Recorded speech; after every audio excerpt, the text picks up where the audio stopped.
ఈ లంగా ఓని నేను బతుకమ్మ పండగకి వేసుకున్నా. దీని ప్రైస్ చెప్తేనైతే షాక్ అవుతారు. నిజంగా అండర్ బడ్జెట్లో అయిపోయింది.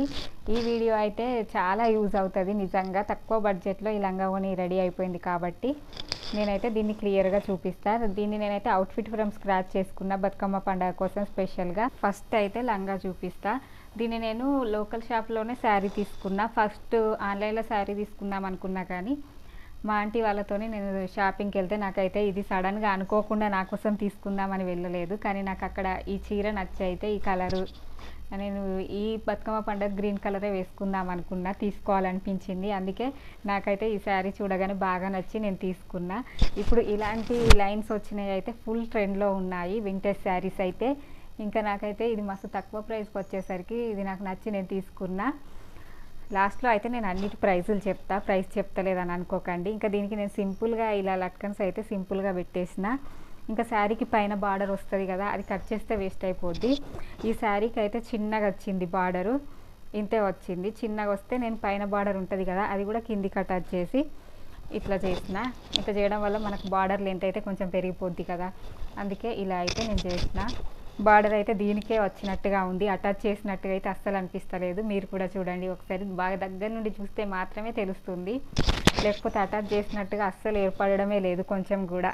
ఇంకా బార్డర్ అటాచ్ చేసిన తర్వాత నేనైతే లోపల సైడ్ ఫాల్ వేసిన శారీకి, దీనికి శారీకి ఫాల్ వేసి తర్వాత లంగా స్టిచ్ చేసిన. ఫాల్ వేస్తే మనకి ఇంకొంచెం స్టిఫ్గా ఉంటుంది. మళ్ళీ స్పెషల్గా ఇట్లా బార్డర్ జాయిన్ చేసినప్పుడు అయితే కంపల్సరీగా ఫాల్ వేసుకోవాలి, కింది వైపు బార్డర్ జాయిన్ చేసుకున్నప్పుడు.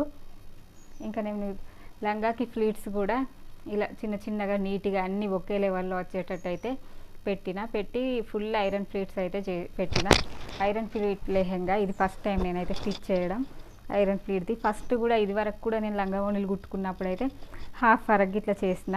ఇది కొంచెం క్లాత్ చాలా సాఫ్ట్గా ఉండేసరికి దీన్ని అయితే ఐరన్ చేయడం చాలా ఈజీ అయిపోయింది. అందుకే నేనైతే ఇంకా దీనికి ఫుల్గా ఐరన్ ఫ్లీట్స్ అయితే పెట్టేసిన. ఈ లంగాకి చూడండి కింది వరకు మొత్తం ఐరన్ ఫ్లీట్స్ అయితే పెట్టిన నేను.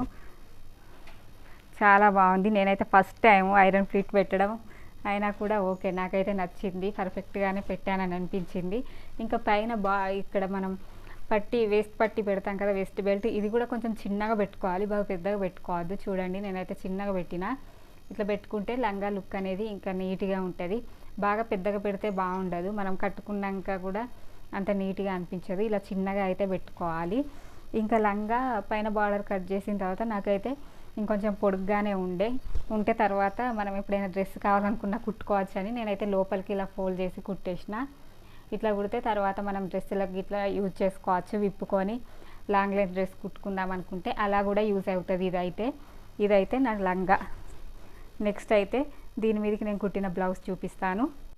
ఇదైతే నేను ఈ లంగా ఓని మీదకి స్టిచ్ చేసుకున్న బ్లౌజు. ఇది బ్లౌజ్. ఇప్పుడైతే ఇలాంటి ప్యాటర్న్ బ్లౌజెస్ అయితే ఫుల్ ట్రెండ్లో ఉన్నాయి. అది కూడా స్పెషల్గా పట్టు బ్లౌజులు మాత్రమే ఇలాంటివి ఫుల్ ట్రెండ్లో ఉన్నాయి. ఇలా బార్డర్ వచ్చినాయి అయితే ఇలా బార్డర్స్ అటాచ్ చేసి చాలా ఫుల్ ట్రెండ్లో ఉన్నాయి కదా అని నేను కూడా ఒకటైతే ట్రై చేసిన. నాకైతే చాలా నచ్చింది. ఇదైతే మంచిగా కరెక్ట్గా సెట్ కూడా అయింది ఫస్ట్ టైమే అయినా కూడా. ఫ్రంట్ సైడ్ అయితే ఇలా చిన్నగా స్టార్ నెక్ లాగా పెట్టి ఇప్పుడు ఇట్లా పట్టీలాగా జాయిన్ చేస్తున్నారు కదా, అలా చేసేసాను నేను. ఇంకా బ్యాక్ సైడ్ అయితే ఇలా చిన్న డైమండ్ నెక్ లాగా పెట్టిన. ఇంకా బార్డర్ ఇంకొంచెం మిగిలితే నేను ఇలా బ్యాక్ సైడ్ ఫ్రంట్ సైడ్ అయితే ఇక్కడ కిందికి అటాచ్ చేసేసిన. నార్మల్ సింపుల్ బ్లౌజే ఇది, కాకపోతే ఇలాంటి ఫుల్ ట్రెండ్లో ఉన్నాయి, మళ్ళీ చాలా స్టైలిష్గా ఉన్నాయి, ఇంకా ట్రెడిషనల్గా కూడా ఉన్నాయని నేను ఈ బ్లౌజ్ అయితే ట్రై చేసా. ఇంకా దీనికైతే బ్లౌజ్ శారీలో ఇది రాలేదు, శారీలో వచ్చిన బ్లౌజ్ ఇది. ఈ బ్లౌజ్ పీస్ వస్తే నాకు ఈ బ్లౌజ్ అయితే ఇట్లుంది చూడండి. ఈ శారీలో వచ్చిన బ్లౌజ్ కంటే ఇంకా శారీలో నుండే డైరెక్ట్ బ్లౌజ్ తీసుకుంటే లంగాకు బ్లౌజ్కి మ్యాచింగ్ మంచిగా ఉంటుంది, లంగా ఓని కాబట్టి. ఇది శారీ కట్టుకొని ఉంటే మాత్రం ఈ బ్లౌజ్ అయితే మంచిగా ఉండేది. కాకపోతే నేను లంగా ఓని స్టిచ్ చేసుకుంటున్నా కాబట్టి శారీ 5.5 మీటర్స్ అలా వచ్చింది, బాగా పెద్దగానే వచ్చింది చీర. వస్తే నేను బ్లౌజ్కి కొంచెం తీసుకొని సరిపడేంత మీటర్ తీయంగా ఇది ఇంకా 4 మీటర్స్ పైననే నాకైతే లంగా అయిపోయింది. ఇప్పుడు నేను మీకు గేర్ చూపిస్తాను చూడండి, బ్లౌజ్ తీయంగా ఎంత వచ్చిందో. షార్ట్ వీడియోలో కూడా నేనైతే పెట్టిన ఇలాంటి, ఇది ఫుల్ గేర్ వచ్చింది. ఇలా నేను డబ్బులు పట్టుకొని అయితే చూపిస్తున్నా. సో అందుకని నేను 5 మీటర్స్ పైన లంగాకి ఏం అవసరం లేదులే అని నేనైతే ఇక బ్లౌజు శారీలో నుండే బ్లౌజ్ తీసుకొని ఇలా స్టిచ్ చేసుకున్నా. ఎందుకంటే ఇట్లయితే ఇంకా లుక్ బాగా మంచిగా ఉంటుందని నాకు అనిపించింది. నేనైతే ఫొటోస్ కూడా లాస్ట్లో అప్లోడ్ చేస్తాను నేనైతే లంగా ఓని వేసుకున్నప్పటి. ఇంకా నెక్స్ట్ అయితే దీని మీద చున్నీ అయితే చూపిస్తా. ఈ చున్నీ అయితే తీసుకున్నా నేను ఈ లంగా ఓని మీదకి. నేను ఈ లంగా ఓని మీదకి ఈ చున్నీ తీసుకున్నా అని లంగా ఓని ఫినిష్ కాకముందుకు వీడియో పెట్టినప్పుడు ఇన్స్టాగ్రామ్లో కొంతమంది పింక్ కలర్ కాకుండా లైట్ గ్రీన్ చున్నీ అయితే బాగుంటుంది అని ఇట్లా నాకు వేరే వీడియోస్ ఇట్లా సెండ్ చేశారు. కానీ నేనైతే అనుకోలేదు నాకు పింకే సెట్ అవుతుందని. నేను అనుకున్నట్టుగానే నాకైతే పింక్ కలర్ సెట్ అయింది. లైట్ గ్రీన్ కలర్ ఎందుకు సజెస్ట్ చేసిల్లంటే వాళ్ళు ఐశ్వర్య రాయ్ గారు దోబూచులాటలరా పాటకి వేసుకుంటారు కదా డార్క్ గ్రీన్ లైట్ గ్రీన్, అది ఉన్న ఈ మధ్య రీసెంట్గా సుబ్బలక్ష్మి గారు ఇన్స్టాగ్రామ్ చూసే వాళ్ళకైతే ఐడియా ఉంటుంది. ఇట్లు మీ సుబ్బలక్ష్మి గారు ఒక లెహంగా అయితే డిజైన్ చేశారు, అది ఫుల్ ట్రెండ్ అయింది. అలా ఆవిడ వేసుకున్న కలర్ అయితే సజెస్ట్ చేశారు. కానీ అలా చేసుకోవాలనుకుంటే మనం ఫ్యాబ్రిక్ తీసుకోవాలి, డై చేయించుకోవాలి, సేమ్ కలర్ అయితే దొరకదు. అండ్ మా ఏరియాలో అయితే డైయింగ్ అయితే లేదు. నేనైతే మీషోలో ఈ పింక్ కలర్ చున్నీ తీసుకున్నా. నేను అనుకున్నట్టుగానే ఇదైతే మంచిగా సెట్ అయిపోయింది. మళ్ళీ చున్నీ క్వాలిటీ కూడా చూడండి. మీషో గురించి అయితే చాలామంది క్వాలిటీ బాగుంటుందో ఉండదో అని డౌట్ పడతారు, కానీ అసలు డౌటే అవసరం లేదు. ఇది చూడండి మీరైతే, నేను వేసుకున్న చున్నీ అయితే చూడండి ఎంత బాగుందో. ఇదైతే డిజైన్ మొత్తం పర్ల్ వర్క్ డీటెయిలింగ్ ఎంత మంచిగా వచ్చిందో. ఇంకా మధ్య మధ్యలో బూటీస్ కూడా వచ్చినాయి దీని మీద మొత్తం. నాకు మళ్ళీ ఇది చాలా తక్కువ ప్రైస్కే వచ్చేసింది. ఈ చున్నీ అయితే 380 రూపీస్కి వచ్చింది. ఇప్పుడు ఇంకెక్కువ ఉందో తక్కువ ఉందో తెలియదు. నేను పండగ ముందు తీసుకున్నా కాబట్టి అప్పుడైతే వచ్చింది. నేను ఈ చున్నీ లింక్ అయితే ఇస్తా. తర్వాత నన్ను ఇన్స్టాగ్రామ్లో చాలామంది శారీ లింక్ కూడా అడిగిళ్ళు. నేను ఆల్రెడీ శారీ షాపింగ్ చేసి తీసుకున్న వీడియో పెట్టినా కూడా అలా అయితే అడిగారు, కానీ నేనైతే లింక్ ఇవ్వలేను కదా, నేను డైరెక్ట్ తీసుకున్నా కాబట్టి. వర్క్ డీటెయిలింగ్ అయితే చూడండి ఎంత నీట్గా ఉందో. ప్రైస్ విషయానికి వస్తే చున్నీ అయితే 380 రూపీస్ అయింది. మీషోలో తీసుకున్న మంచి క్వాలిటీతో వచ్చింది. అసలు ఈ జార్జెట్ కూడా కాదు, ఇది ఫ్యాబ్రిక్ వేరేది, ఆర్ట్ సిల్క్ ఫ్యాబ్రిక్. నేను మీషోలో దీని డిస్క్రిప్షన్లో చూసిన ఆర్ట్ సిల్క్ ఫ్యాబ్రిక్ ఇది.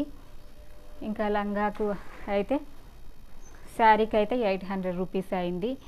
లైనింగ్ అయితే లంగా కోసం 3 మీటర్స్ తీసుకున్నా. లంగా కోసం అయితే నేను ఇది క్రేప్ ఫ్యాబ్రిక్ తీసుకున్నా, వేరే నార్మల్ పాలిస్టర్ అయితే తీసుకోలేదు. క్రేపే తీసుకుంటా నేను ఎక్కువ. క్రేప్ అయితే మంచిగా ఉంటుంది, మంచిగా మనకు మంచిగా ఆగుతుంది. ఇది చూడండి మీరు, పాలిస్టర్ అయితే ఇట్లుండదు, కొంచెం వేరేలాగా ఉంటుంది క్వాలిటీ, నార్మల్గా ఉంటుంది. ఇదైతే మనకు ఎక్కువ రోజులు ఆగుతుంది, మంచిగా ఉంటుంది క్వాలిటీ. మళ్ళీ క్లాత్ కూడా చాలా నీట్గా ఉంటుంది. ఇది 3 మీటర్స్ తీసుకున్నా లంగాకైతే నేను. 3 మీటర్స్ చాలే అని, ఎందుకంటే ఫస్ట్ ఈ ఫ్లీట్స్ పెట్టిన తర్వాత లైనింగ్ అటాచ్ చేస్తా. లైనింగ్ విడిగా ఫ్లీట్స్ పెట్టయితే, అందుకని ఇది 40 రూపీస్కి మీటర్ అయితే వచ్చింది, 120 రూపీస్. ఇంకా బ్లౌజ్కి అయితే కాటన్ లైనింగ్ తీసుకున్నా, ఇదైతే 50 రూపీస్ మీటర్. టోటల్గా కలిపి 1350 రూపీస్ అయితే అయింది నా అవుట్ఫిట్ ప్రైస్. ఇప్పుడు చెప్పండి, ఇది అండర్ బడ్జెటా కాదా? ఫుల్ బడ్జెట్లో అయితే వచ్చేసింది కదా ఇంత మంచి డ్రెస్. నేనైతే ఫొటోస్ కూడా నాకైతే అప్లోడ్ చేస్తాను. ఇంకా నా వీడియో మీకు ఎలా అనిపించిందో, స్పెషల్గా నా డ్రెస్ మీకు ఎలా అనిపించిందో కామెంట్ చేయడం మాత్రం మర్చిపోకండి. And thanks for watching.